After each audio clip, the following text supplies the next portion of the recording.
Здравствуйте, уважаемые коллеги. Мы начинаем. Пожалуйста, кто там в задних рядах вот стоит, там, сейчас там донесут несколько стульев для вас. Не переживайте. Меня зовут Кирилл Молодых, я буду модерировать сегодняшнее мероприятие. Я ведущий научный сотрудник Института права и развития ВШС Сколково, Высшей школы экономики. Officer at Skolkovo Foundation for Economic Development. I will be the moderator at our today talk. And you all know very well who is our distinguished guest. I don't think our chief Mufti is the one we have to introduce, but still, I would like to introduce him and tell you about him, his creative work, and some of his books. Some of them were already translated into Russian. Some have not been translated into Russian yet, but I believe that this will happen in the nearest future.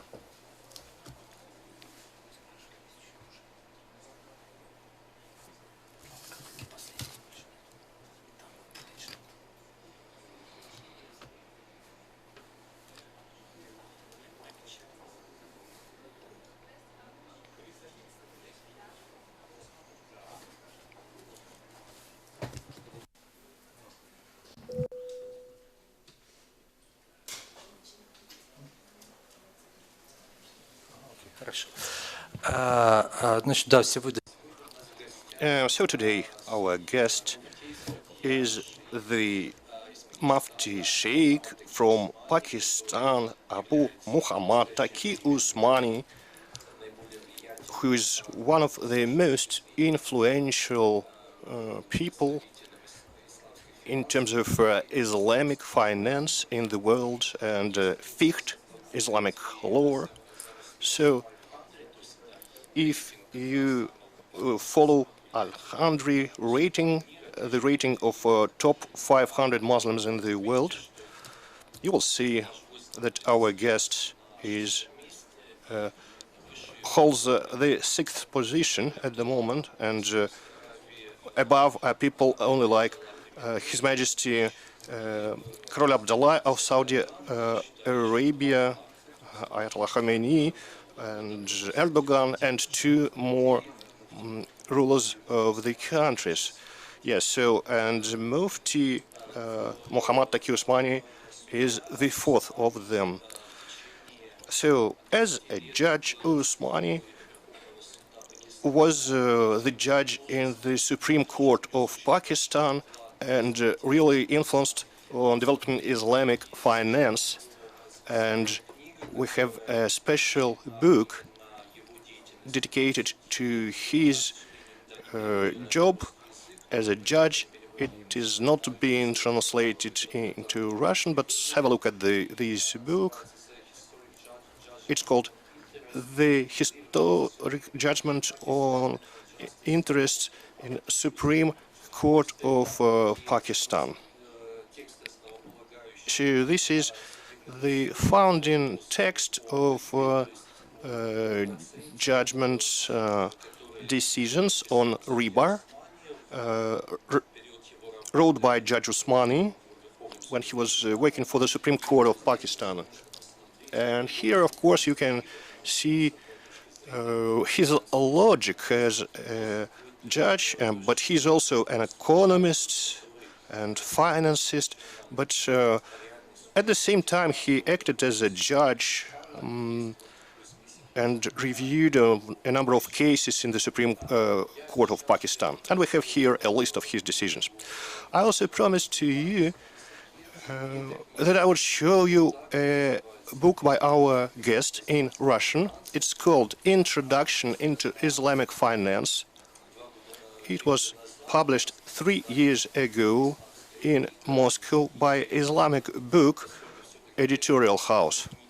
And not all scientists, not all people who are interested in Islamic finance have a brilliant command of English, so this is a real opportunity to learn about his views on Islamic finance translated into Russian.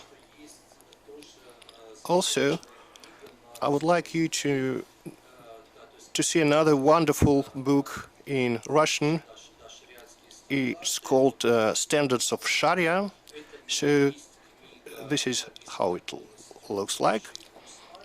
So Sheikh Usmani was one of the co-authors, so he's head of the board on compliance in the International Organization on Accounting and Audit for Financial Organizations, which is called IUFI.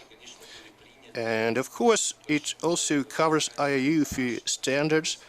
And due to influence of Sheikh Usmani, they are really popular. But there are two types of standards: Sharia standards and accounting and audit standards. And I am truly happy to tell you that some weeks ago, the Higher School of Economics won a tender from this organization and was licensed to teach these standards. For SIBA, Islamic Standard, it stands for Certified Islamic Professional Accountants. So a good set of standards on Islamic accounting.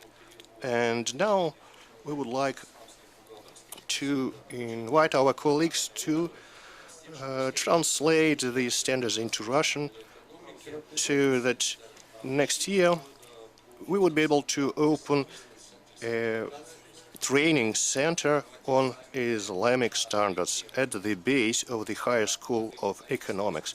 And they will be the basis for exams. And we plan to cover all post-Soviet countries with these standards.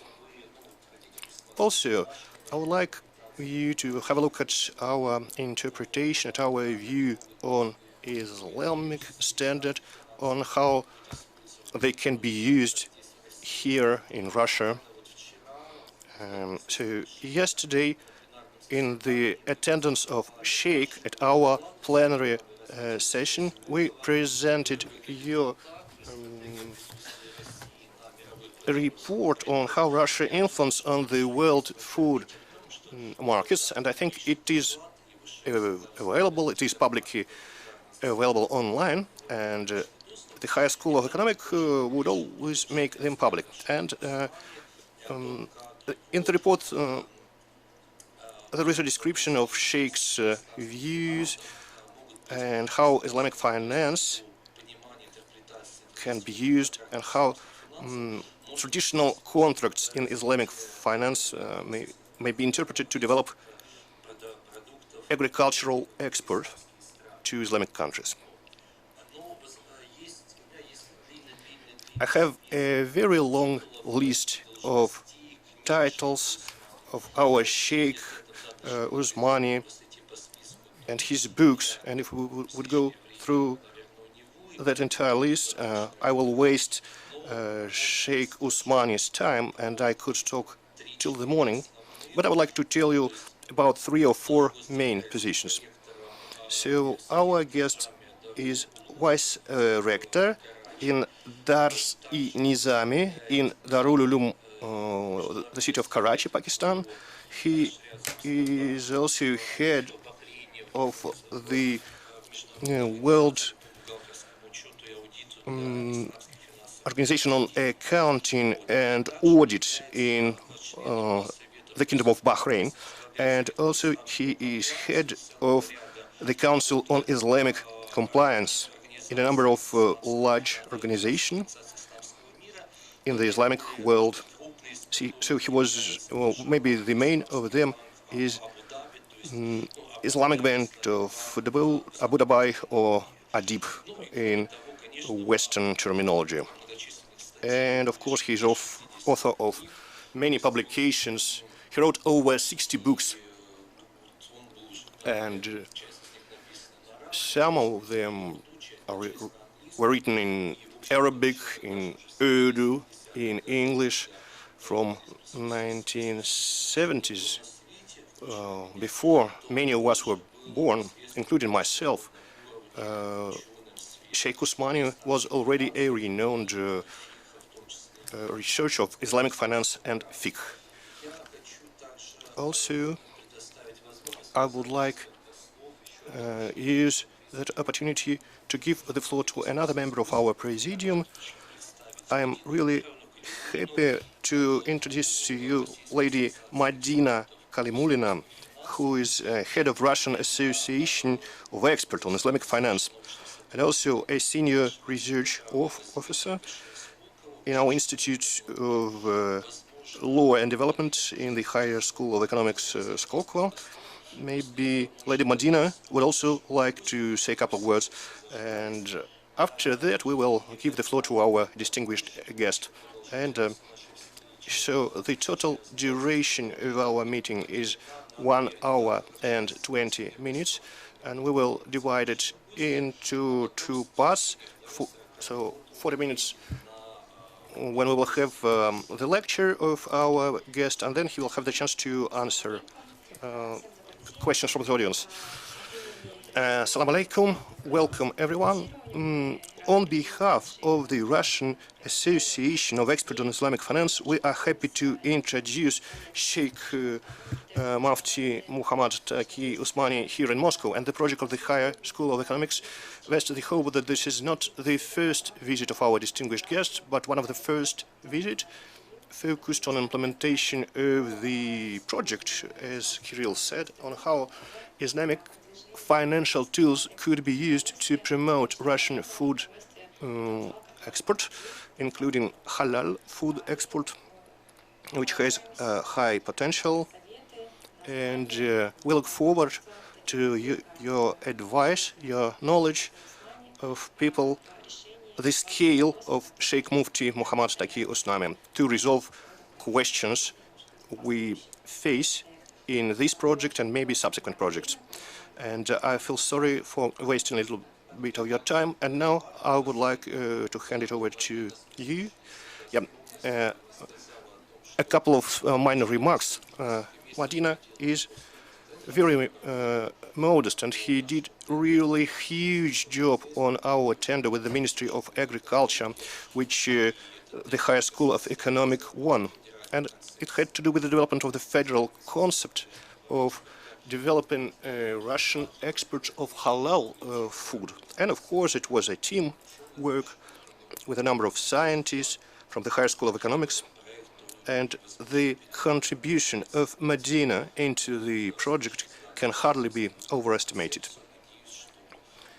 We developed the text of the concept, and we hope it also contributes to development of Russian halal food export to Islamic countries. And the last remark to comment, according to law, if we have audio or video footage, I need to announce about that. So there is a video signal being recorded for Russia Today, and also there is like an audio recording for our audience. So the floor, I would like to give the floor to our distinguished guests.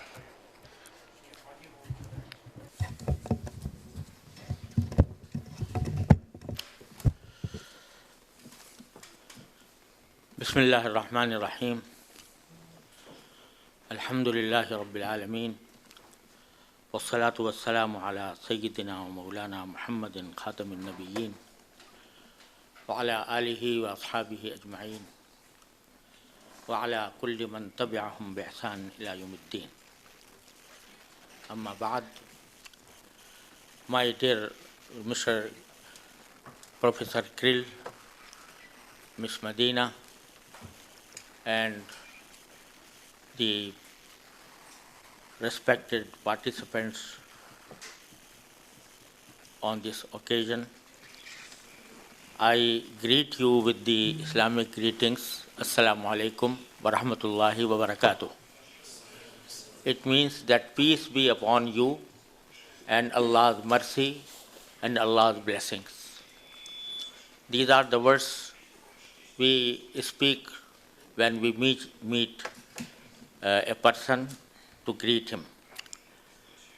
I am, first of all, after paying gratitude to my Creator, I am extremely grateful to the Higher School of Economics that has given me an opportunity to be with you in this evening and to share some of mutual understandings, some mutual interest about Islamic finance. I am extremely grateful and thankful to our brother Professor Krill and Ms. Medina and all those who participated in organizing this lecture. And I, as a humble student of Islamic Sharia, would like to present before you some basic points about Islamic finance.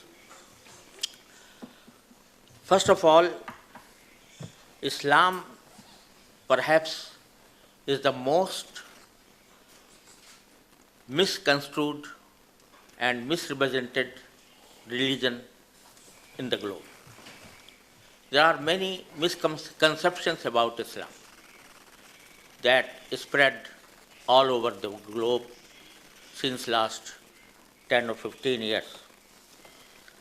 Sometimes Islam is taken to be as a religion of extremism or religion of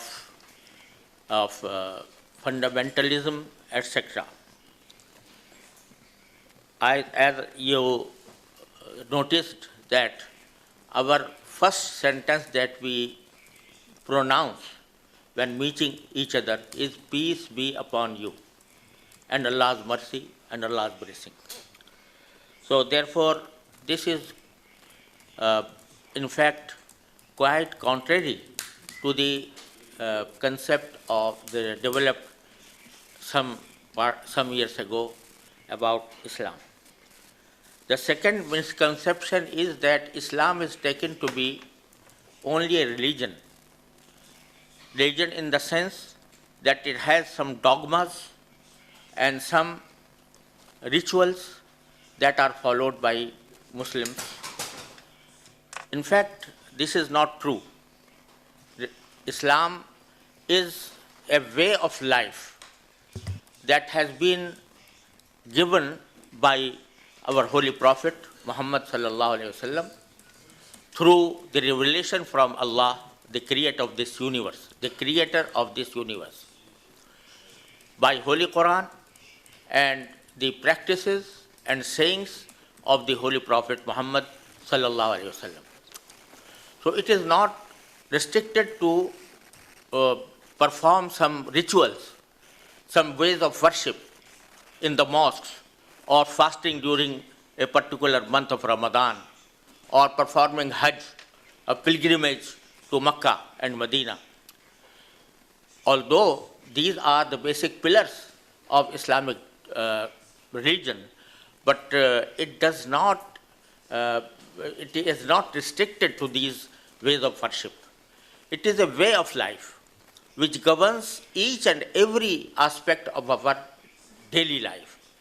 There are instructions in Islam about one's character, one's morals, one's social issues, one's economic issues. So the Holy Prophet Muhammad sallallahu alaihi wasallam gave us this kind of way of life that guides us in each and every sphere of our life, including finance. So when we speak about Islamic finance, it means that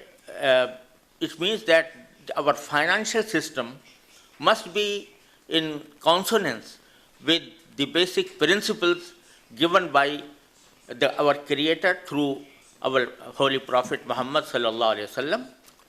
And these principles are not too narrow to keep pace with the changing situations in our daily life, and not too broad to sacrifice the basic values and basic principles given to us by our Creator and through his Prophet Muhammad sallallahu alaihi wasallam. So there are some broad values, broad principles that govern each sphere of our life, but on the same pattern, Allah subhanahu wa ta'ala gave us a very wide area in which we can use our reason and also our experience to run a good life in all of our spheres of in this universe. So Allah subhanahu wa ta'ala has given us so elasticity in our work that we can develop anything in changing, overchanging states of life in every century, in every time. So Islamic finance is developed on this concept that we have certain values, certain basic principles, we have to abide by them, and we can change some our needs according to our needs. We can change the ideas and the framework of our economy or our financial system. So this is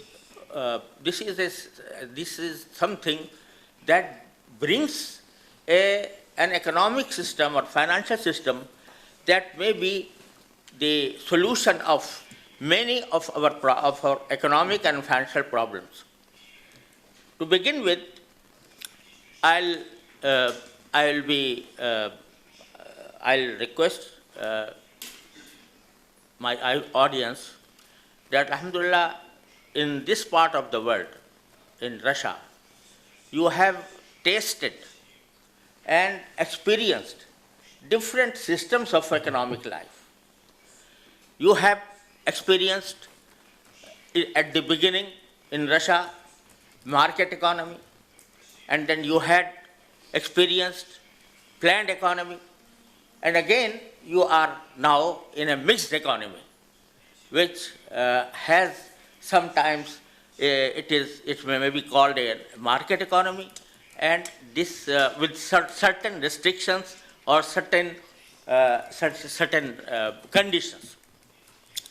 So I present before you another system, that is Islamic financial system, that is in between the two extremes of planned economy and market economy. Though this is based on some basic concepts that have been neglected in our days, in our present system, and it may be that these basic principles will be some better solutions for the problems of our economy.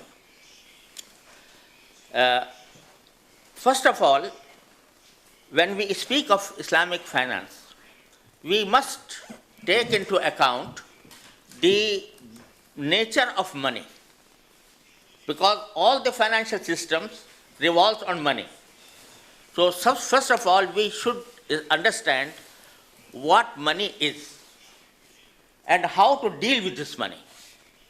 It is very ironical that each American dollar, US dollar, has a sentence on it: we trust in God. Isn't it? Every dollar note has this declaration: we trust in God. But when it comes to earn this money, when it comes to spend this money, God is totally out of the picture. It is a sentence, just a sentence written on every dollar. But first of all, we should understand what money is. Now it has become an economic assumption that money is a medium of exchange. This concept of money being a medium of exchange was, according to my limited knowledge, was first presented by Imam Ghazali. Ghazali, some 600 years ago, he discussed the nature of money thoroughly, and after a detailed discussion that may be found in my books, he came to the conclusion that money is only a medium of exchange. Only a medium of exchange, or may be called as reserve, reserve of value. But this concept, according to my knowledge, firstly was presented by Imam Ghazali, who was a big philosopher of Islamic history. Then this concept was developed and admitted by a large number of economists, and they said that this is a medium of exchange. But they could not go into the details and to the logic conclusions of this concept of being money a medium of exchange. Because after admitting that it is a medium of exchange, they made it as an object of trade itself. If you consider the nature of money, it is not a commodity. It is not a form of any goods. It is just medium of exchange, because it has no intrinsic value, intrinsic utility. If you have a heap of dollars, heap of rubles with you, you can never eat them, nor to have any utility or get any benefit out of that money. So therefore, this is only a medium of exchange. But it was the logical conclusion, after admitting this principle, that it should not be taken as a matter of trade, as a subject of trade. It could not be traded in the sense that I give this money vis-a-vis the other money. But and that was the reason that right from the Moses, alayhi salam, Musa alayhi salam, if you go through the Bible, if you go through the scriptures of Israeli prophets, in every scripture you will find that usury is prohibited. Usury means that any addition over and above the loan is prohibited in Bible and also in the Holy Quran. And this was admitted by the whole universe that this is some kind of a prohibited transaction. Riba or interest is a prohibited transaction. Perhaps you have gone through the very famous drama of Shakespeare, in which he quotes Shylock. Merchant of Venus, yeah. Shylock. So, in those days also, it was admitted that usury is prohibited, not only prohibited by religion, but also an immoral act. Immoral act. But when after the Industrial Revolution in Europe, they started trading in money. So basic hurdle was that the religions, prohibited usury. Then an idea was created that, every type of interest or usury is not prohibited. It is only prohibited when a loan is given to a poor man for his consumption. But if you have given loan to an industrialist or a businessman, out of which he earns a lot of money, then if we charge interest, this is not a prohibited act, not an immoral act. This theory was developed by Calvin. Firstly, by Calvin, the companion of Luther, Martin Luther. So this hurdle was crossed by interpreting the usury in a different manner. And after this hurdle is crossed, then a large number of loan instruments were created, and paper money came out. Paper money, first of all, instead of real silver and gold, the paper money has been taken as money, and then a large number of transactions of money towards money have been created. And on that basis, banks were established. And in banks, after dealing with this paper money or paper currency, they created or invented another species of money, another imaginal species, that created money created by the banks. Money created by the banks. It is a well-known principle of economy that banks create money, which means that in fact there was no money at all, but the banks created money. And then came the financial papers, financial bonds, and then came the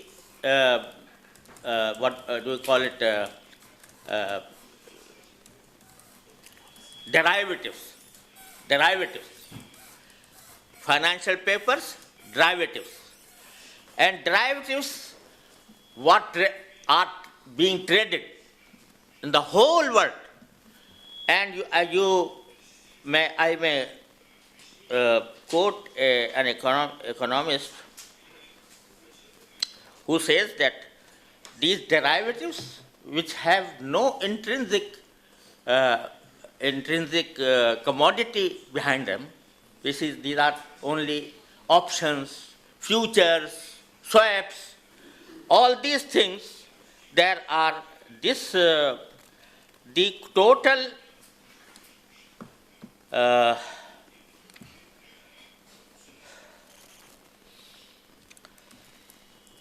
total worth of the derivatives in the whole world was 741.1 trillion.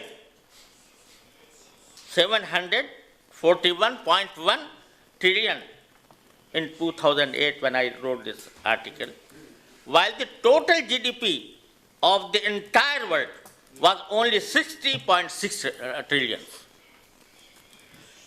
Just imagine, it means that the worth of derivatives is 12 times more than the gross product of all the countries of the globe gathered together. So, how big is this number of 741.1 trillion when in 1996 the worth of derivatives was only 64 million? Richard Thompson had remarked, how do you imagine a number that big? You could say that if you laid all those dollar bills end to end, they would stretch from here to the sun in 66 times, or to the moon 25,000 times the total worth of the derivatives, which means that there is no real economy behind them. These are only imaginal creature, and this imaginal creature exceeded all bounds.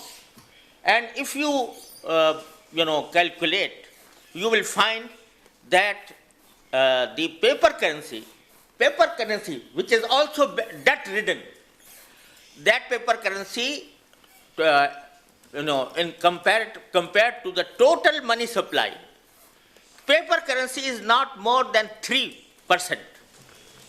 3% only. This is the paper currency, debt-ridden currency. And all the 97% is just numbers, digits, fed in the computers. They have no nexus with the real economy. So this is the basic reason, the basic cause for this bubble economy. Rather, I call it balloon economy.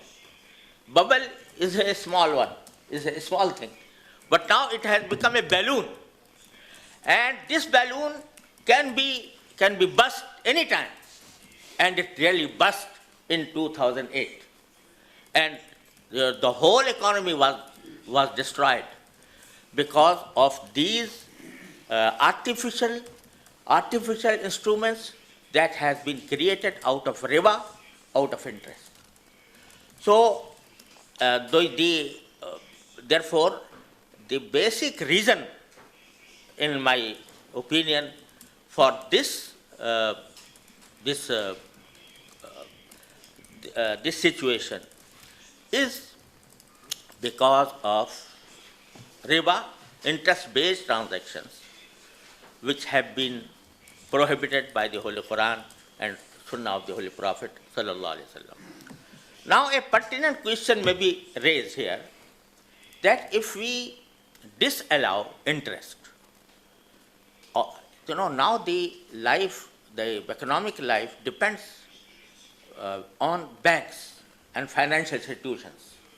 So, if you abolish riba, abolished interest from the banking system, why the people will deposit their money in the banks? Then deposits will be just donations without any return. So, I would say that according to Islamic principles, there is a difference between a loan and a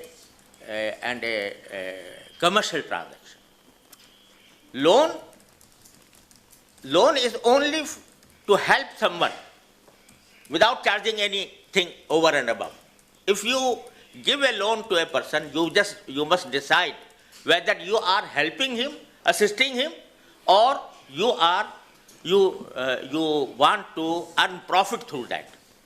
If you are helping, then you must abide by the principle that you cannot charge anything over and above the principal amount. But if you want to be his partner or to earn profit through this, then it will be equitable that you share his profit or his loss. For example, if I have advanced, 1 million to someone, so instead of charging interest, this 1 million was invested in some commercial transaction, and there came out profit, then you may have a share in the profit. But at the same time, if the commercial transaction faces a loss, you should also be facing a loss to the proportion of your investment. So on that basis, though the deposits may be attracted if the banking system is based on equity, not on the basis of interest. So equity, now the position is that if you analyze, and I have analyzed, that the bank's deposits is in fact the wealth of the people. The wealth of the people. And when this bulk of money is deposited in the bank, there is only 0.1% of the people who benefit from that. If you analyze how many people are getting benefit of this wealth, you will find that totally it is 0.1% of the total depositors that benefit from that money. This huge money goes to industrialists, to businessmen, and they earn a lot of profit out of that. But they do not give the equitable share to the deposit holder. Deposit holder earns only a very meager amount of interest. That is, for example, sometimes 2%, 3%, up to 7%. But the whole profit goes to the pocket of the person who has benefited from this bulk of wealth. So, this is not a just or equitable that out of the wealth of the total population, only a small amount, a small percentage of persons, like 0.1%, benefit from the wealth of the whole society, and they earn profits, lot of profits, but they give to the depositors an interest which is very low, and sometimes this inflation does not match with the inflation rate, which means that sometimes the actual return to the depositor is negative rather than being positive. So therefore, this is a system totally against justice, economic justice, against a just and equitable distribution of wealth. The Holy Quran says a basic principle of economy is that that the wealth should not rotate between the rich people only. It should be distributed in just manner, in an equitable manner. And that was in fact, the basic concept of planned economy also. In planned economy, in socialism, in communism, the basic concept was that the wealth should be distributed among the people with according to the justice and equity. But unfortunately, there were some other hurdles that could not this system could not bring fruits.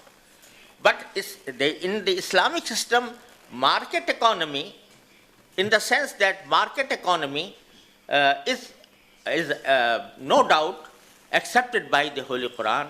نَحْنُ قَسَمْنَا بَيْنَهُمْ مَعِيشَتَهُمْ فِي الْحَيَاةِ الدُّنْيَا. Quran says that we have divided the economic positions in this world among different kind of people. But at the same time, the demand and supply forces, the forces of demand and supply, should be given opportunity to work in a manner that it could not bring huge gap between haves and have-nots, between poor and rich. So for that purpose, in a capitalist economy or in a market economy, sometimes, for example, usury is given permission. So therefore, this usury, in fact, or this interest, in fact, creates monopolies. And whenever there are monopolies, the forces of demand and supply cannot work smoothly. These monopolies hinder the results, the good results of the demand and supply forces. They hinder their smooth running, and therefore the wealth is distributed unequitably. Now, you imagine if the banks are working on the basis of equity, not on the basis of interest, then a large number of profits will go to the deposit holders, not to the rich only, but also the small depositors.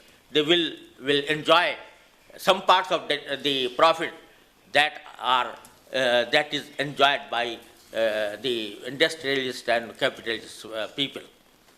So, therefore, the Islamic finance means that our economy, our financial system should be based on equity rather than debts.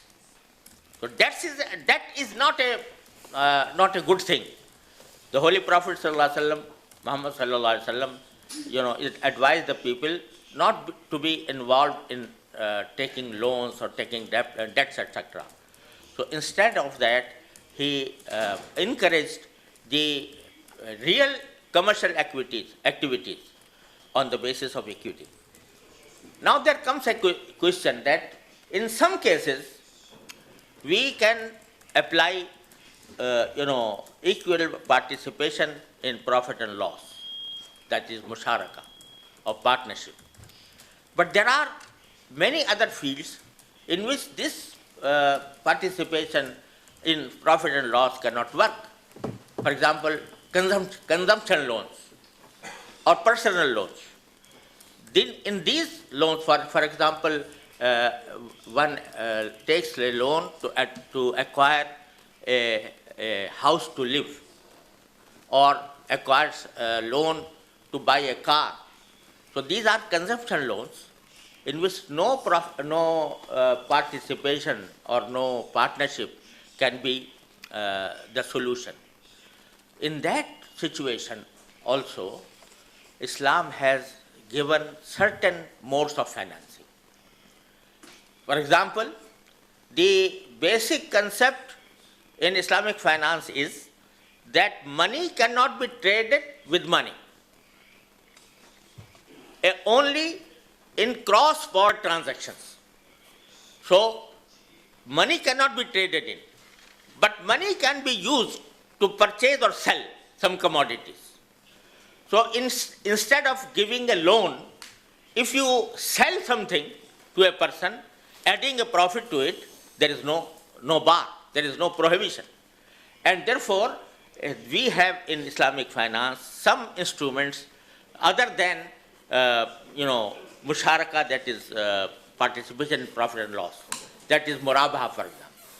Murabaha means that the bank, for example, an Islamic bank, instead of giving a loan in the form of money, the bank itself purchases some commodity and then sells it to the client after having a markup, after having an amount of profit. This is called muraba.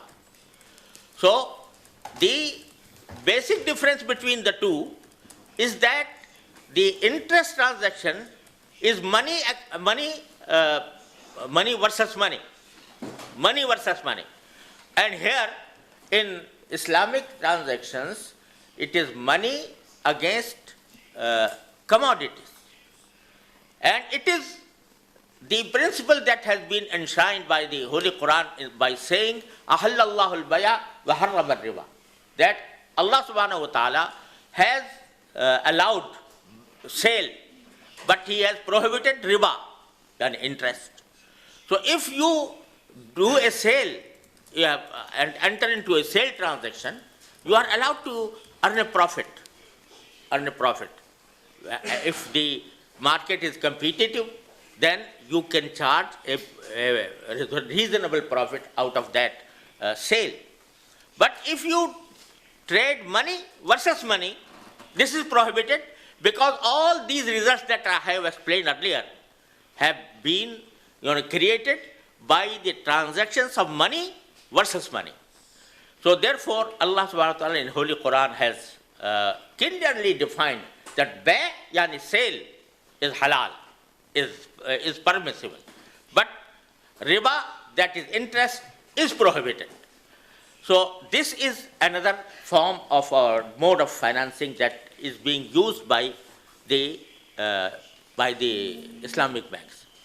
Sometimes it is argued that the profit earned by Islamic banks through this sale transaction is almost the same as charged by the interest-based transactions in conventional banks.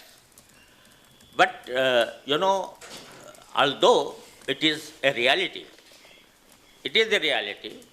but the basic underlying principle is different.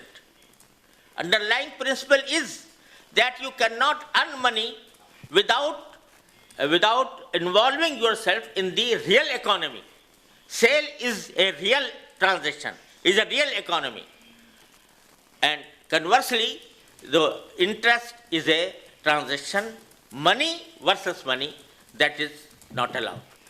And that is the basic cause, that I have been asked many times from some economists, some financial experts, some politicians, even from some presidents of some country. They invited me and asked me, what is the reason that the Islamic banks did not suffer such a loss in 2008 crisis as suffered by the traditional or conventional banks? So the basic reason was that Islamic banks always transact in commodities, in real economy, not money versus money, and they cannot be involved in financial papers like those of.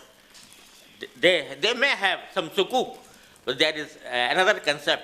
But financial papers of options or futures or swaps, they cannot enter into it. Therefore, their basic the underlying asset is always some goods or commodities, and the banks, interest-based banks, were involved in transactions of money, we presumed artificial money that has had no backing at all.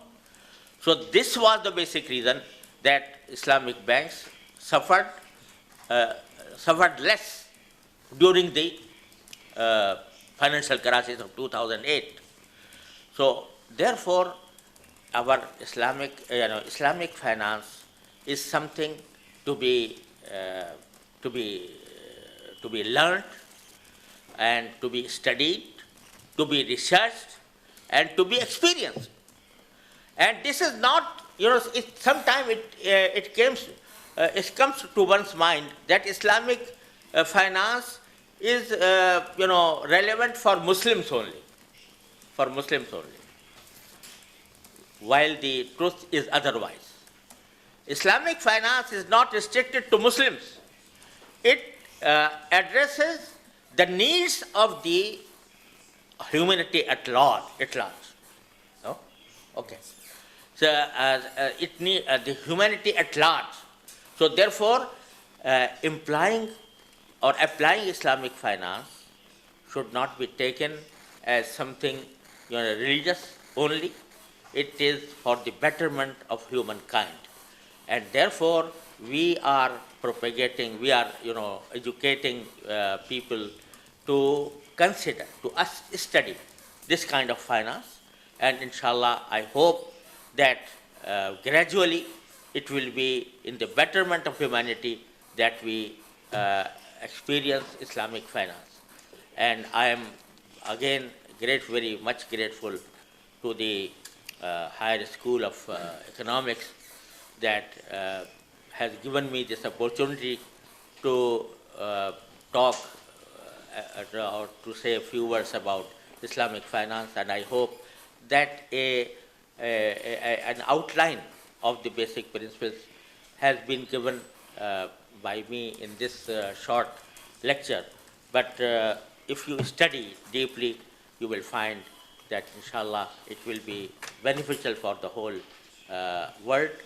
And alhamdulillah, now in Russia, and particularly this School of Economics, Higher School of Economics, trying to study this and to teach this, to educate people about this, and we will be very happy to offer any support, any academic support, any research support to this project undertaken by this university. And again, I congratulate them, I thank them, I am grateful to them, and we will be inshallah, will remain in contact for betterment or for the better relations with regard to Islamic finance. And thank you very much.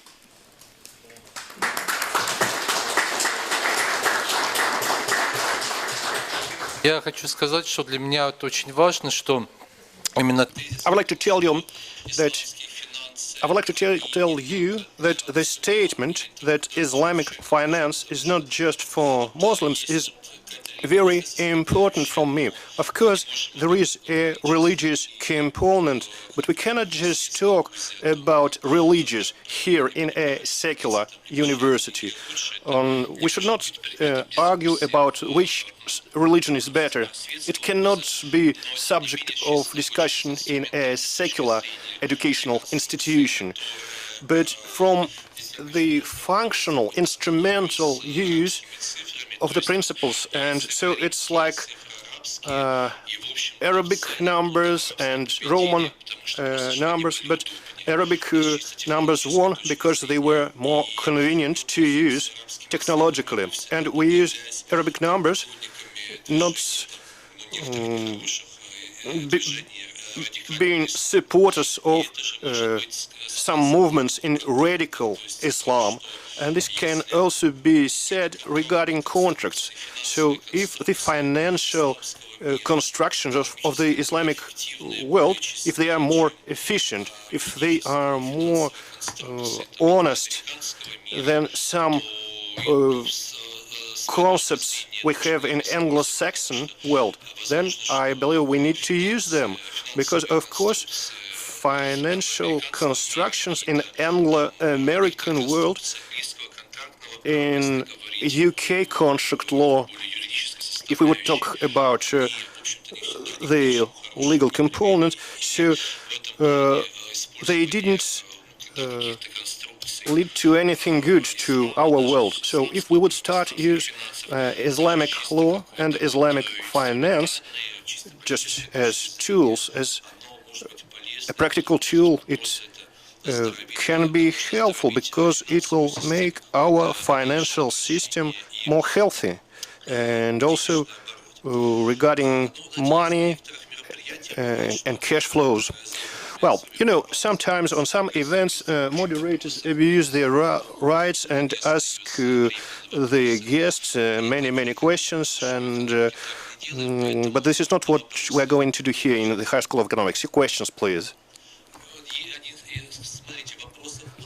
Okay, we have a lot of questions, so to give more people chances to speak, well, please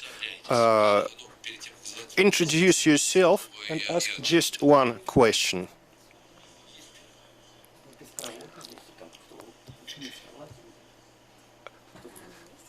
I'm sorry, the question is out of the microphone.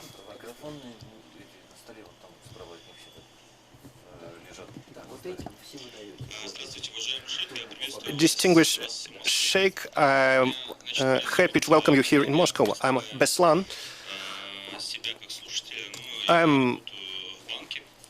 I actually work in a bank, and that's why I'm here as a person, as a private person. But you said that for Muslims, it's not desirable to give loans, to give money in debt, and also to take it. But let's take a look at a loan, at a credit, which is linked to refinance rate.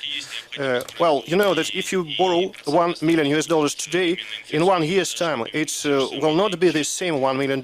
So if you add only the inflation rate, so what would be the attitude to that type of loan in Islamic theologists' world? And how do you, what's your attitude to the inflation rate? Thank you. Very pertinent question. In fact, as I explained earlier, when you advance money to a person, then you must decide whether you are helping him, assisting him only, or you are undertaking a commercial transaction. If you are helping him, it will be just like putting one's money in a treasury of his own treasury, household treasury. So if you put that money in your treasury and inflation goes high, who will suffer? You will suffer because you have put your own money in your treasury. So if in a loan transaction, inflation has nothing to do with it. But if you enter into a real transaction, a commercial transaction, then you can match the inflation rate with the profit rate. Your profit rate may be taking into account the inflation rate. So this is the solution. That when you, for example, if you undertake murabaha or ijara, that is leasing, then you can take into account that maybe the inflation rate may be higher than today. So you build that in your price or in your rent amount. But in loan, in a simple loan is as you have deposited money in your own pocket or in your own treasury. And inflation rate cannot be taken into account. Who will suffer the loss? Who will give you the the amount of the matching inflation rate when you have deposited your money in your own treasury. Рашид Исхаков, продюсер. I am Rashid Iskhakov, a producer. Okay, we know that in mortgage loans, interest is forbidden in Islamic world. But recently, Islamic Council in Europe allowed Muslim people to take mortgage. In Europe, Muslims are a minority, and also in Russia, many Muslim nations are minorities. So, can this practice be also applicable to Russia? Thank you. This has been allowed by European Council European Council, but this was not allowed by them because they allow riba or allow an interest. They take it as an emergency, as a necessity, because a person cannot live without a house, and he cannot purchase a house without indulging in mortgage. Therefore, they have allowed. Although I differ from them, I personally differ from them, but the basic reason for their fatwa, their ruling, is just necessity. Yes, please. Уважаемый шейх, такой Dear Sheikh, a little question. So I'm Rustam Nurgaliyev, an advisor of Ulems of Tatarstan, deputy. So what's your attitude to the modern tool which is called cryptocurrency, bitcoins? So they are not supported either by gold or by silver and are not covered by warranty of any bank of the world. Cannot give a verdict on that, because still this is a mysterious creature. I very difficult to even understand it. So I am not clear so far about that. I am seeing that this is being used for speculation only, and speculative transactions are not, preferable in an Islamic finance. So, but I cannot give a fatwa on that at the moment, because after a long time of study, still I am at loss because it is so complicated instrument that is very difficult to understand. And this is what I see, that even in financial transactions, a science was developed of financial engineering, financial engineering. And the people like George Soros, George Soros, the famous investor, he says, I am investing in some instruments, I do not understand what they are.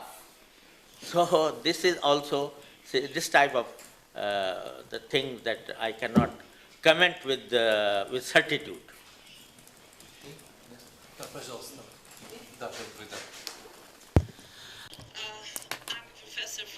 University, and I'm a head of the School of Finance in this university, and we're teaching all finance courses in the university in different faculties. My name is Irina Ivashkovskaya, and I, if possible, have two pure financial questions. I totally agree that Islamic finance is really a very interesting event. And of course, it would be really good if it can spread over non-Muslim nations and non-Muslim businesses. But what is the role of Islamic Board of Directors and Islamic risk management in whole Islamic finance? Because if you do not permit pure loans, if you do not permit interest expense, if you have very specific procedures for corporate bonds issues, it is backed, as I think, on the specific role of corporate boards or Islamic boards in addition, supervisory boards. So can you give an example when supervisory Islamic board should intervene, should enter if he thinks or they think something is wrong with the transaction, so they do not follow Islamic principles? This is the first question. And the second, according to corporate finance knowledge all over the world, the cost of debt for any company is really lower, is smaller than the cost of equity. When Islamic finance prohibits debt and loans, it should mean that the required rate of return for the risk of all Islamic businesses would be higher than for non-Islamic businesses which use debt. What do you think about this? Thank you. Можно немножко добавлю ко второму вопросу. Yes, I would like to comment a little bit on this second question, because we had that discussion yesterday with the Sheikh, and we talked about a wider concept of risks in business. And Sheikh Usmani told us that the Western credit agencies have very vague idea of the business idea on what it should be like, and that when they evaluate risks, so they are quite often wrong. And we have a major question on what the risks should be in business. In Islamic world, what risks are normal and what are not normal, and how you should evaluate risks in business. Thank you very much for this question. In fact, if you ask about the Islamic board, Islamic Sharia board, that overlook the transactions, in all Islamic banks there is a board that decides whether these transactions have been carried out according to the Islamic principles or not. If they are not carried out according to the Islamic principles and there was no compliance of Sharia, then in that case the board decides that this transaction, the profit earned through this transaction will be given in charity. It will not form part of the income. This is about your first question. Then second question, as rightly pointed out by my brother, we should differentiate between loan and debt. Loan, in a transaction of loan, you cannot charge anything over and above the principal. But debt can be created through a sale. If I, sell something on deferred payment basis, then this is also a debt, not a loan. And this kind of debt is allowed, as I explained in Murabaha, in Ijara, in Salam, and Istisna, different mode of financing, in which you create a debt, not a loan. So if the commercial activities, in need of debt, not of loan, then they must be carried out according to Murabaha, Ijara, and different modes of financing. Так, мы взяли много вопросов с этой стороны. Давайте, чтобы для равенства, вот вам дадим с этой стороны слово. Ага.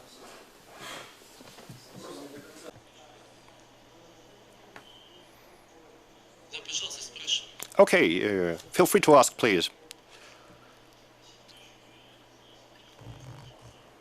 Sorry, the comment is out of the microphone.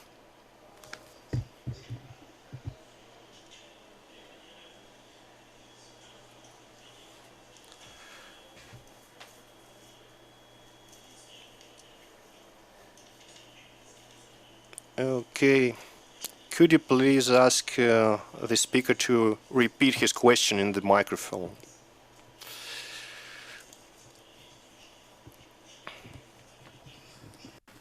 долгосрочной перспективе будет снижать экономический рост в странах с исламскими финансами.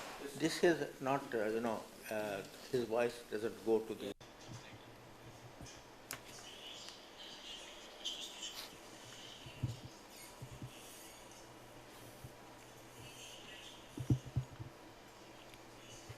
Okay, I will repeat my question.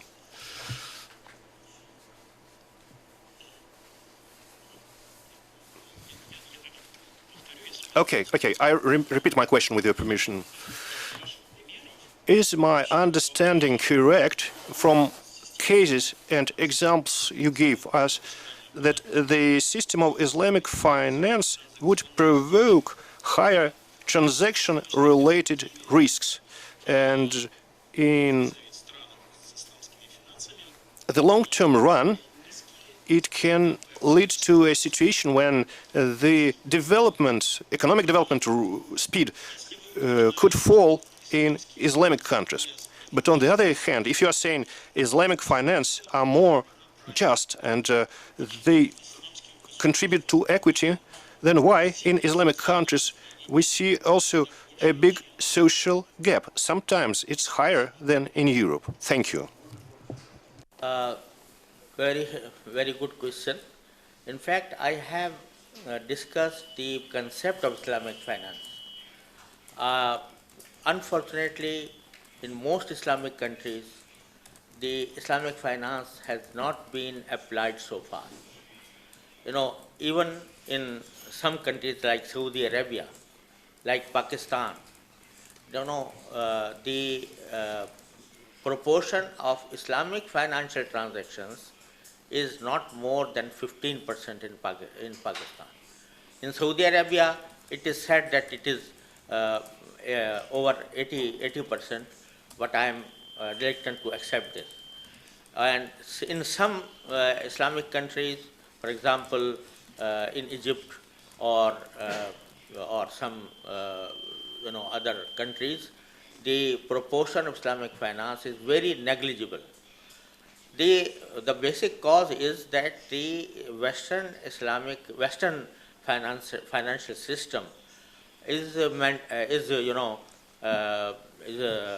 dominant over the world, and the persons who know about this finance, they have not been educated in their schools, in their colleges, in their universities, so they are habitual to the same finance that they study in their universities.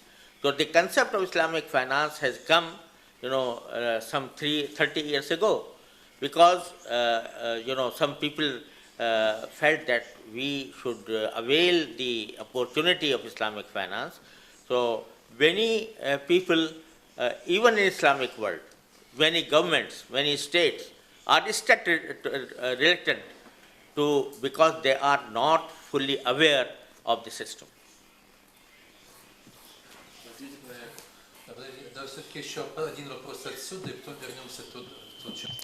Another question from this side, please. Assalamu alaikum. My name is Rafael. I am from Kyrgyz Republic, and I have question about credit. And I listened before Muslim people can take from non-Muslim credits with percent, and it's true or false? And its question was, I worked in Dubai, and I saw in Dubai Islamic Bank, in Sharjah Islamic Bank, and they banks give credits for percent, and for another people, for migrants. And it's true or false in Islamic finance system? Thank you. In fact, Итак, вы знаете, да, запрет процентов, запрет рибы. Это общий запрет. И здесь нет разницы, относится ли это к мусульманам или к немусульманам.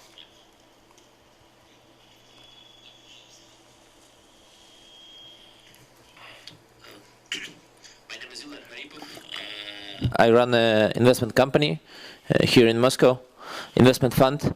My question is, am I right that according to Islamic finances principles, the only type of allowed strategies are buying stocks and selling stocks with no leverage, with no short positions, with no options, futures or something?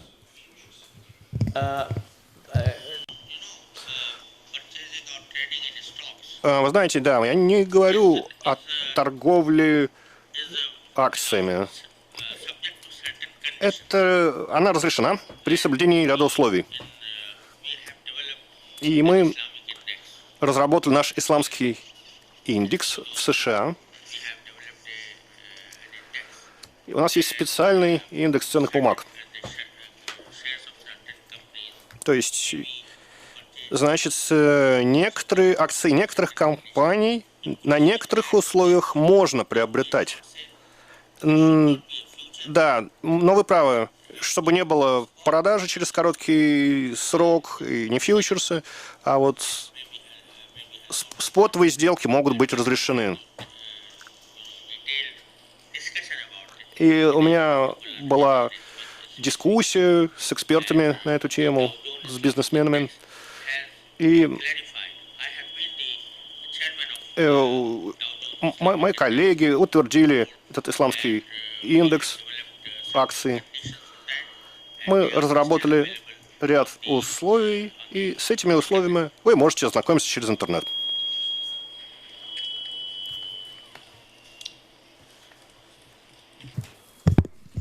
Ассаламу алейкум рахматуллах баракату. У меня вопрос по развитию. Аллах баракатов. Ассаламу алейкум.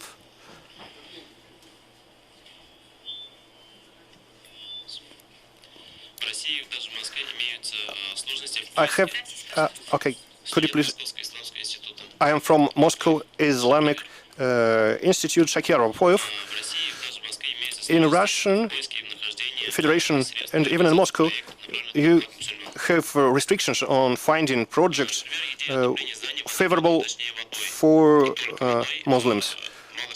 For instance, like a project for heating of our mosques. Yes, because at the moment mosques are charged very much for heating. There is a non-commercial project for non-commercial organizations. But how would you recommend us to find reasons and find information about such projects?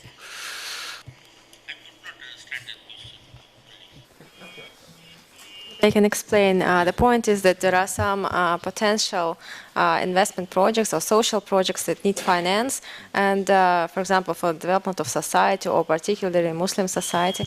And the problem is where to seek for such kind of funds and investments. You know, if the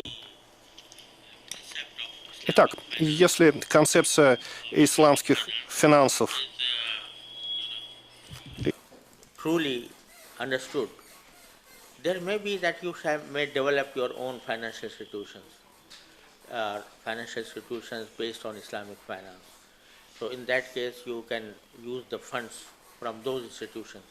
Or maybe that in a number of non-Muslim countries in the world, they have some windows or subsidiaries that are working on Islamic basis.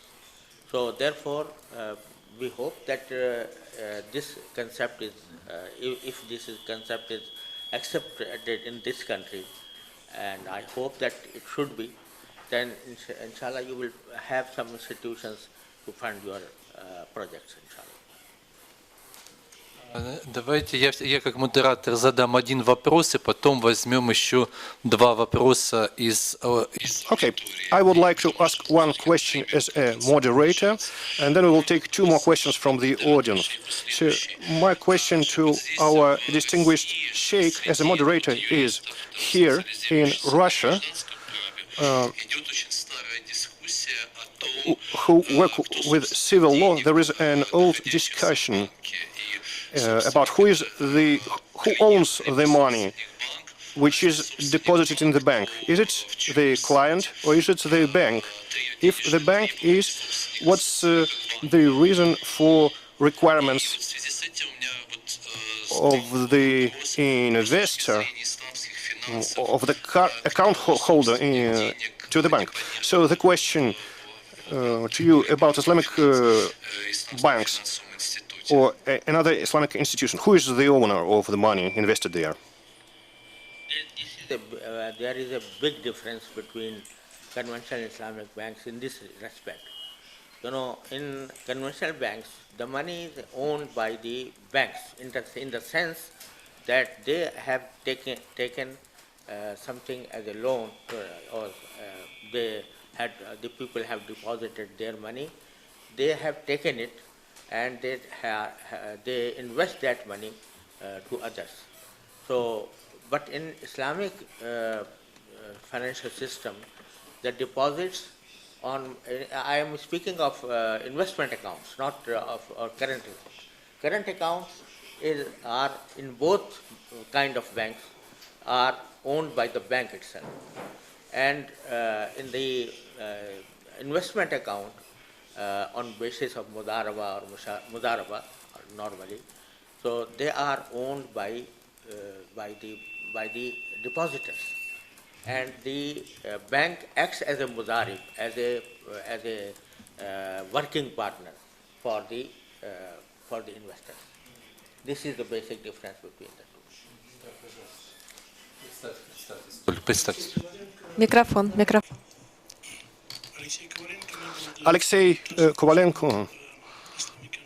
Banking and finance under the central bank. У меня короткий вопрос. Во-первых, спасибо большое, господин шейх. I have a brief question. Many thanks, dear Sheikh Usmani, for coming here and for your very exciting presentation. As you know, in recent 20 years in Russian Federation, we made serious attempts to introduce Islamic financial instruments. But at the moment, we don't have any Islamic bank or other organizations which would use them in practice. And one of the reasons is the lack of law. We don't have any law for that. In your opinion, there are alternatives to wait till such legislation is developed, which is done by Russian Ummah, Muslim community, and many specialists, or maybe we should begin with some pilot projects which started before.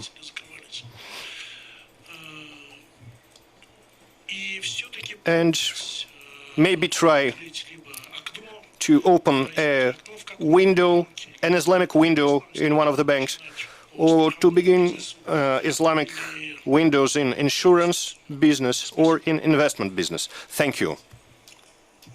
Thank you very much for this question. In fact, I would say that there is no need to wait for a new legislation. Although in many countries there has been legislation about Islamic finance, and the efforts should be made to make a legislation for that. But I don't think that it should be an obstacle in beginning Islamic finance in this country.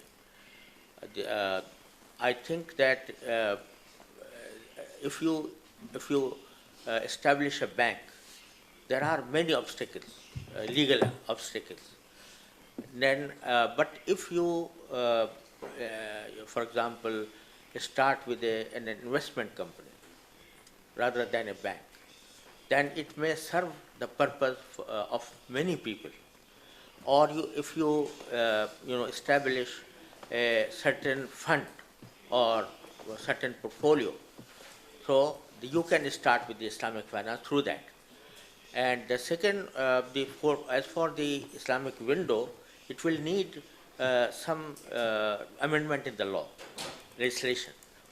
But even if you don't, the basic obstacle in the legal framework is that the existing legal system does not allow the banks to carry out a sale or to enter into a sale transaction. They cannot have an inventory. So in this obstacle has been crossed in some countries by the fact that they have demanded the central bank to treat murabaha transaction or ijara transaction not as a sale but as of financing. So for example, if you enter into a sale of a house and then purchase a house and then sell it, you have to be subject to double taxation. So in some countries, this has been abolished. In UK, for example, UK has abolished double taxation for Islamic financial transactions. So the efforts can be made through this. But still, if you don't, if you are not able to change the legislation, then it is not necessary that you work in the form of a bank only, where there are many other ways, investment company, fund, etc. Thank you. What about the kaful? Just a couple words, please. Kaful, in fact, this can also be, I think it may be that it can work without changing the legislation. Without changing the legislation, maybe I'm not aware of the local law, but I think the kaful is easier than an Islamic bank. Вопросы Мадины Калимуллина, и я обещал, что будет еще вопрос. A question from Madina, and then one more question from the audience, as I promised. Yes, I would like to comment a little bit on the last question, and also for our guests' understanding for the Sheikh. In Russia, we have a situation when we have no financial license for a company to be able to enter in Islamic finance. Even with the investment company, so it is possible, but it's not licensed.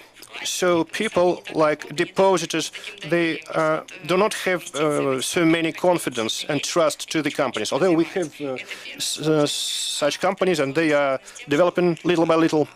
This was the first obstacle. And the second obstacle,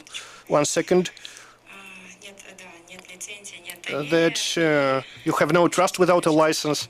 And sorry, I forgot. There are some tax-related questions, and any company would need a banking partner, even if it is a leasing company, a finance, you still need a partner. You still need Islamic window. It was just my comment. And I also had a little question to Sheikh. Yeah, and it is problematic in many countries and in many areas of business about restriction on using cash money. Do you have any special approach in Islamic finance on the cash money? And also on taking money away from the country, from the national economy. Do you have any vision on that? I would really love to hear your opinion. This is not a Sharia question. This depends on the circumstances of each and every country. You know, if the law does not permit you to bring your wealth outside the country, it may do so. And if there is no, Islamic finance has nothing to do with that. This is a total, local problem. So local issue. This goes to the legislature. The legislature may allow it, may not allow it. This is open to the legislature.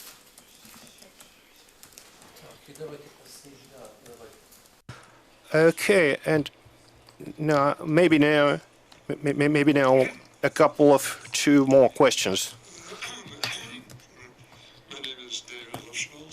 come from New York. I'm involved in central banking. Do you support Dr. Mahathir bin Mohammed's gold standard currency without interest? And if so, would you agree that using a currency that is intrinsically worthless would be regarded as a fraud under Islamic law? And that the banking systems also, when they fractionalize their reserves and create additional credit, JP Morgan used to say, gold is money, everything else is credit. The credit would be abolished essentially by Islamic financing.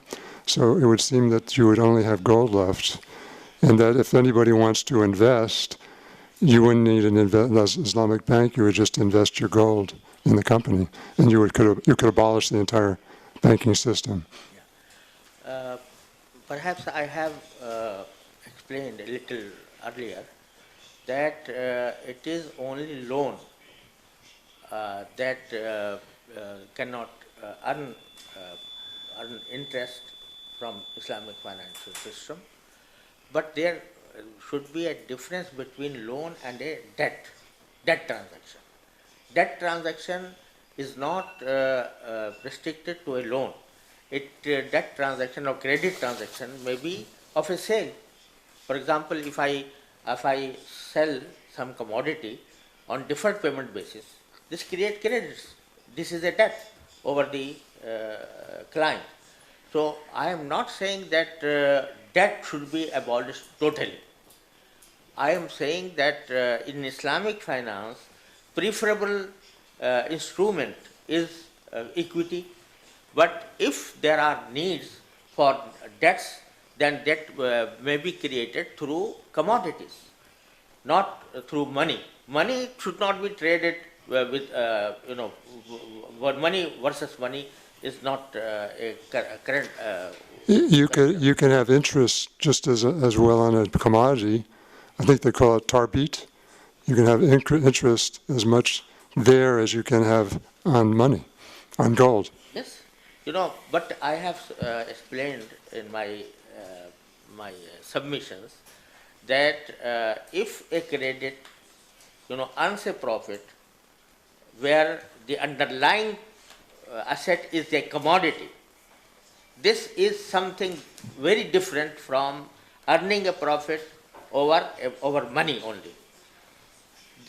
If your credit transactions are based on commodities, then there will not be such a big space with the real economy and the digital economy. So therefore, you can enter into debt transaction based on commodities, not on money. If you had a commodity without interest, then it's purely a price. You would owe the money for the commodity without interest, and it'd be a transaction. No, not with the profit, rather than interest. Well, if the price of the commodity would include profit. Yeah, of course. Yeah. Ну хорошо, давайте один последний. Okay, one last bonus question for who comes first. You, please.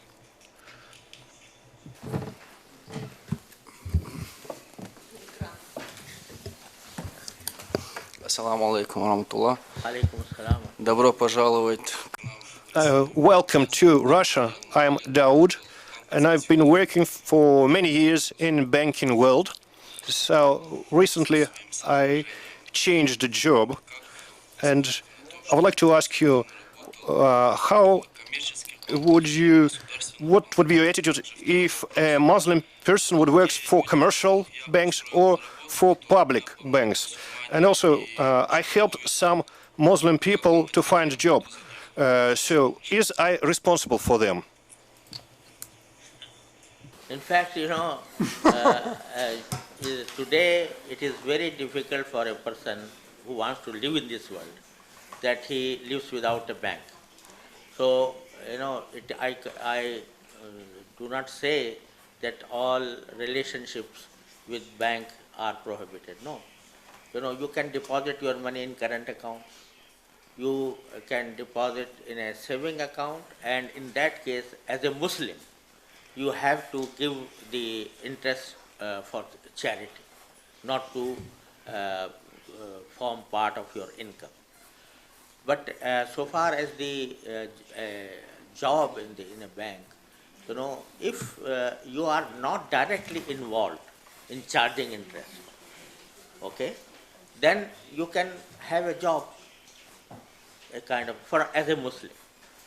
You can have a job in a bank which is not directly involved in charging interest. Шейх, спасибо. Да, я предоставляю вам слово. Many thanks, dear Sheikh. I would like to give you the floor for some conclusions if you want to say something as a farewell, as a goodbye to our audience. Something to say, and that is out of the subject, which that I am very thankful for this invitation, and I very much enjoying your beautiful country. And I have been here once before also, but alhamdulillah, this time I enjoyed it a lot, and I have seen the Russia developing, alhamdulillah, and we hope that it will be developed and will make a history, inshallah. So I am thankful for seeing your beautiful country and enjoying this beautiful atmosphere here. And I also enjoyed your free discussion, and open discussion, which is the basic thing through which we come closer to each other. And I hope that this kind of discussion will continue, and inshallah we will be at your service for that purpose. Thank you very much.